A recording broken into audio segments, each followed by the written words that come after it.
કોઈ સ્ત્રી હોય ઘરમાં, ગામની કોઈ વહુ હોય, સમજી લ્યો ને એની સાસુનો સ્વભાવ બહુ ખરાબ હોય, બહુ આકરો હોય,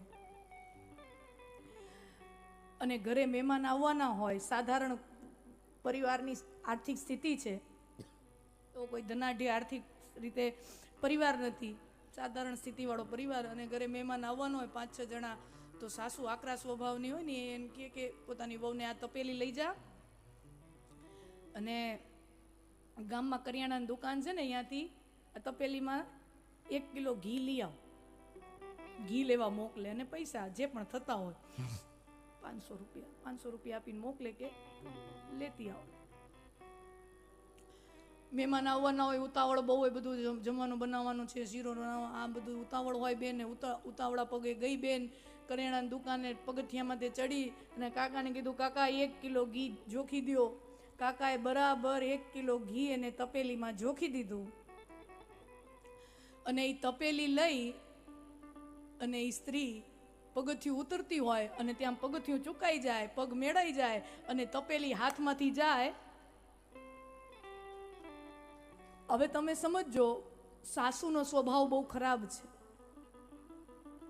500 રૂપિયાનું નુકસાન કર્યું છે, અને હવે વળી પાછા મહેમાન, એક તો 500 રૂપિયા ગયા તો વળી એટલું લેવું હોય બીજા 500 થાય, એટલે 1000 રૂપિયા. અને સાસુનો સ્વભાવ ખરાબ છે, આર્થિક રીતે બહુ સારો એવો પરિવાર નથી. એ બાઈ તો રોવા માંડી કે મારી તો ઘરે જઈને કેટલા મેણા ટોણા સાંભળવા પડશે, કેવું સાંભળવું પડશે સાસુમાનું. રોવા માંડી બાઈ, ધ્રુજવા માંડી. હવે તમે મને એક જવાબ આપો, આ પરિસ્થિતિમાં ઘી ઢોળાઈ ગયું છે, આ પરિસ્થિતિમાં એ વેપારી જે છે કરિયાણાવાળો, એ બાઈને વળી પાછું 1 કિલો ઘી આપવા માટે બંધાયેલો છે કે નહીં, એનો મને તમે જવાબ આપો. બધા વેપારીઓ છો ને તમે બધા, તો એ વેપારી જે છે એ સ્ત્રીને 1 કિલો ઘી આપવા માટે બંધાયેલો છે કે નહીં? ના, એ બંધાયેલો નથી. વેપારીના હાથે ઘી જોખવામાં ઢોળાઈ જાય, એના હાથે તપેલી ઢોળાઈ જાય તો એ બંધાયેલો છે કે હા ભાઈ, આ જો મારા હાથે નુકસાન થયું, હું વળી પાછું નવું 1 કિલો ઘી જોખીને બેનને આપું.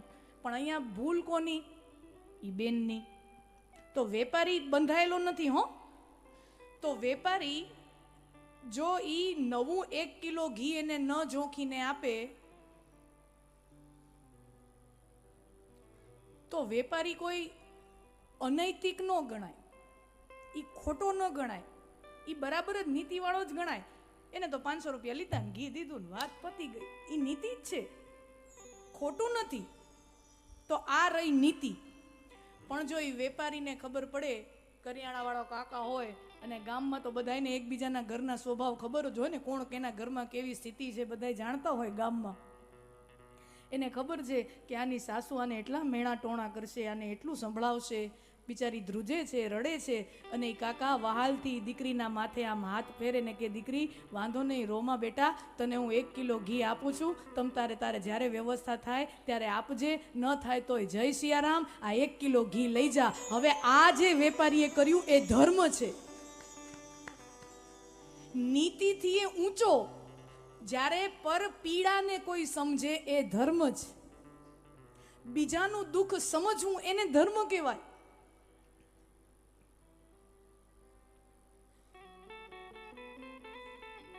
નીતિથી ક્યાંય ઊંચી વસ્તુ થઈ ગઈ. એટલે ન દીધું હોત ને તો એ વેપારી અનીતિ વાળો ન ગણે, પણ એને આપ્યો તો હવે એ વેપારી નીતિવાન નહીં પણ એ ધર્મવાન છે. અને તમે વિચાર કરો, હવે એ બેન જે છે એ કાકાનું ઋણ કોઈ દી ભૂલી શકે ખરા? તમે એકવાર વિચાર કરો, એ સ્ત્રી છે એ વેપારીનું ઋણ કોઈ દી ભૂલી શકે ખરા? એ હવે બીજી કોઈ દુકાને જાય કોઈ દિવસ? ધર્મના કેટલા ફાયદા છે વિચાર કરો. હવે અહીંયા ખાલી એક ગ્રાહક અને વેપારીનો સંબંધ નહીં, હવે અહીંયા એના કરતા બાપ અને દીકરી, કાકા અને દીકરીનો એક વહાલપનો સંબંધ આખો ઊભો થયો, કાયમીનો ગ્રાહક બંધાણો. અને એ દીકરી, એ બહેન, એના મનમાં એક એવું ભાવ થાય કે આવા કટોકટીના સમયે કાકાએ મારી મદદ કરીને, જેમ જેમ મારી પાસે રૂપિયા આવતા જાય, પિયરથી કોક આવે, રાખડી બંધાવવા મારો ભાઈ આવે ને એમ મને 5-25 રૂપિયા 100 રૂપિયા આપે, ક્યાંક ઘરવાળાની પેન્ટ ધોતી હોઉં ને ખીચામાંથી ક્યાંક 50ની નોટ જડી જાય, ના હક છે એનો, એ ધણિયાણી છે, એ હક છે એનો.